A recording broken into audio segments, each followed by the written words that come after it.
Hello everyone, I'm Don McDermott. Last month, I announced my plans to build Lady Garnet, the first new trading wherry since 1912. So first of all, thank you so much to everyone who has liked, subscribed, shared, donated to the fundraiser, or joined on Patreon. The response has been far better than I had ever imagined it was going to be. The first video has already had over 33,000 views, and I will shortly be able to monetize my YouTube channel, which is fantastic. Now in this video, we're going to take an in-depth look at the plans. I'm also going to start answering some of the questions that you all have had about the build. And lastly, because I am desperate to get some actual boat building into the video, I'm going to do a little bit of planking on Lady Garnet's dinghy. So let's get right to it, shall we? And have a look at those plans. Right, so if I just spread out the plans using some appropriate books, Roy Clark's Black Sailed Traders, Swalls and Amazons, E.F. Knight on Sailing. Fans of the Ransom series will remember it being referenced in several of the books. And Erskine Childer's The Riddle of the Sands.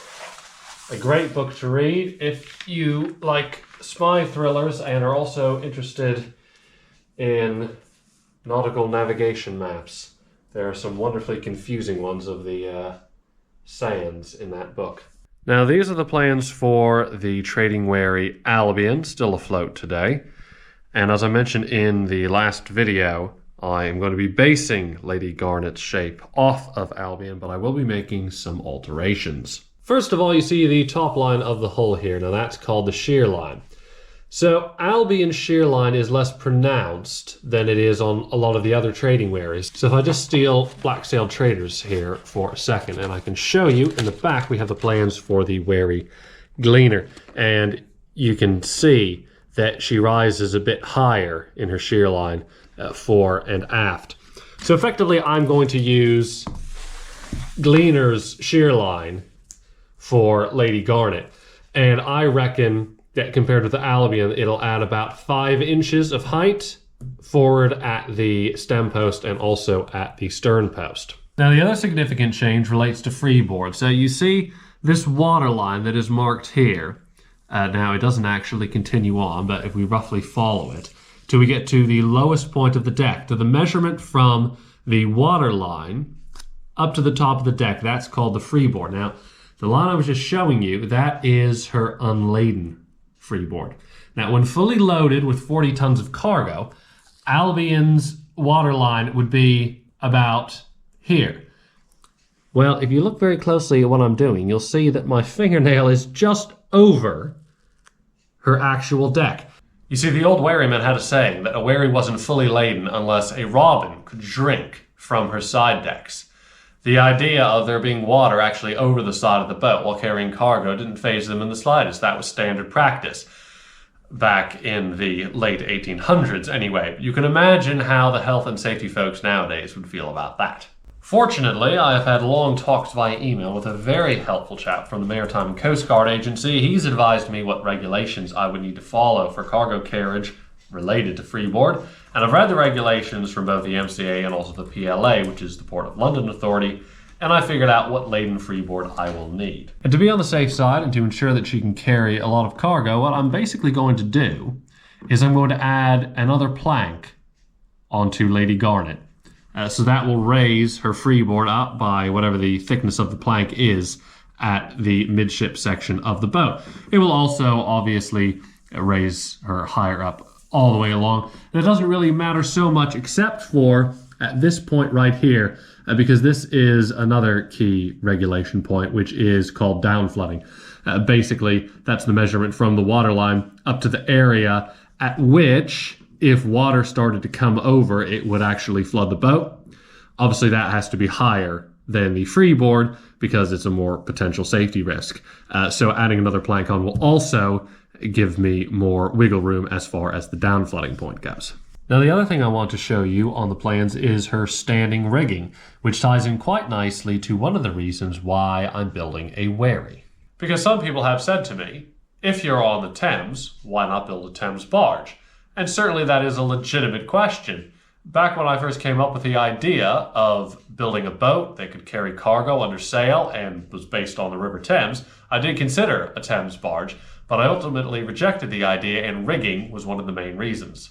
So if you look at a Thames barge, you can see all the sails that she has, several masts, all those metal wires that we call rigging, just everywhere. Now look at a Wherry. She's got one sail, one mast, it's all held up by a single rope forestay. And that is basically it as far as standing rigging is concerned. Now again, looking back at the old days, a Thames barge could be sailed proverbially by a man, a boy, and a dog, whilst a Wherry could be sailed by just a man and a boy. You could have a dog if you wanted, but it would be completely superfluous. But again, turning to modern health and safety requirements, I simply cannot see the MCA or the PLA allowing a functioning Thames barge to carry cargo with only a skipper and a mate on board. I just think that those days are gone. Health and safety is not going to allow that, whereas a Wherry, because of her much more simplified rig, can so easily be sailed by just two people. I don't think that's going to be an issue. And this is crucial because if I'm going to turn Lady Garnet into a viable financial project in terms of cargo carriage, I have to keep crew numbers down. You can't have a crew of 6 because that's 6 wages that you have to pay. It becomes financially unsupportable. Oh, and the other main reason why I'm building a Wherry as opposed to a Thames barge or literally anything else is that I just simply love Norfolk Wherrys. I can't help it. So that's enough about plans for the moment. In the next video, I'm going to trot the plans out again, and I'm going to be using them to take some measurements to make what we call a table of offsets, and that will be for a process that we call lofting. Now, lofting is drawing the boat out full size to make sure that all the lines are fair, and then we use the lofting to make station molds, which are ultimately what we bend the planks around. So it's a very important process, and I'm going to be starting that in the next video. So things are starting to progress, but I know some of you are wondering, when are we going to actually start the build? So the main thing that's holding up the process at the moment is planning permission. So in order to build Lady Garnet, I first need to build a massive tent, 25 meters by 12 meters, in order to house the build. And I need to get planning permission for that. And at the moment, I was really hoping to give a slightly more definitive update in this video, but it's still a little bit up in the air. So hopefully in the next episode, besides doing the table of offsets and a few other things, I'll be able to give you a more definitive update on where we are with the planning process. And now for a bit of boat building. Those of you who have already been following my build of Lady Garnet's dinghy will no doubt be delighted to see me back in my little tent again. So I've been kind of busy lately with getting the Wherry videos ready and fundraising and some sailing regattas that have been going on, breaking forestays and all that sort of exciting stuff. So I have fallen a bit behind on the dinghy videos. I have actually been working on the dinghy, it's just the videos that have gotten a bit behindhand, so I am going to try to catch up a little bit with myself. So in the last dinghy video, I made the garboard planks. The garboards are attached to the hog with silicon bronze screws, but the rest of the planks will be nailed together where they overlap with copper nails and roves. Now to do this, I need a roving kit. So I bought a piece of mild steel, cut it in half, and then Steve Bill from Tom Jones Boatyard, where I work, did the shaping on his metal lathe. And here is the result. How do you use it, I hear you ask? Allow me to make a practical demonstration.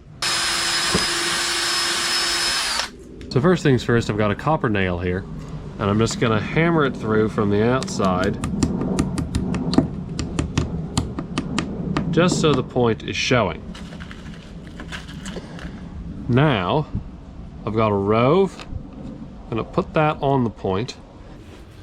Now, this part of the roving kit, you can see, has got a hole in it here, so that is going to go right on top of the rove. I'm going to hammer this nail so it goes through the rove.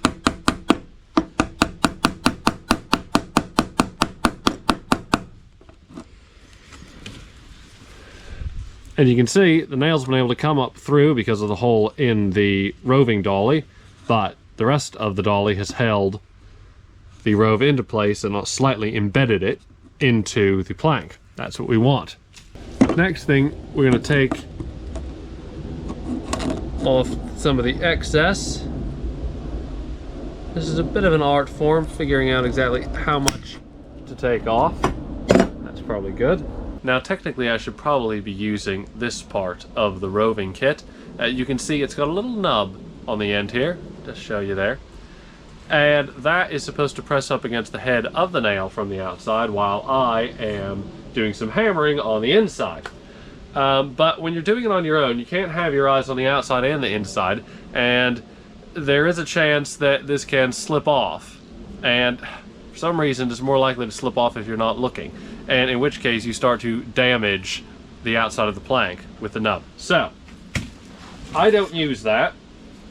I actually use this bit here, which is just completely flat, and it works fine because I've only lightly countersunk the nails, so the heads are flush with the outside of the plank.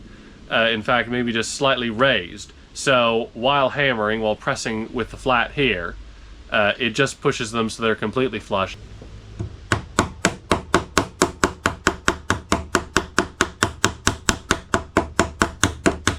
And you can see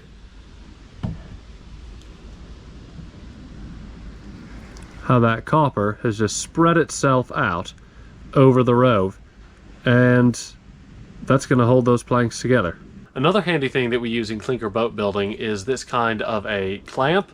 I don't remember what we call them at Boat Building College, to be honest, but John Leather in his excellent book on clinker boat building calls them pincers, so that's what I'm going to call them.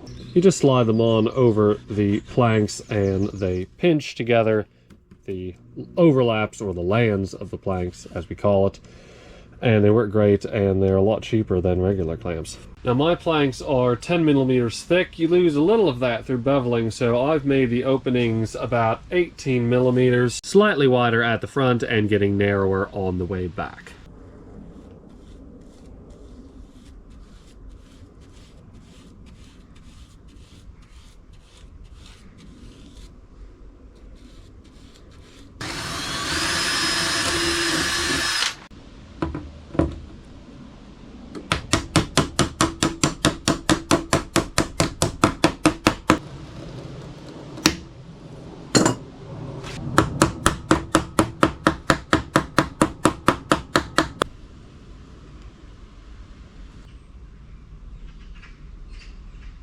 So I hope you all have enjoyed this episode of Building Lady Garnet. I know everyone's probably quite eager for me to get started on actually building her, and believe me, no one is more anxious to start that than I am. So everyone, just keep your fingers crossed that the planning application gets sorted out very quickly, and then let building commence.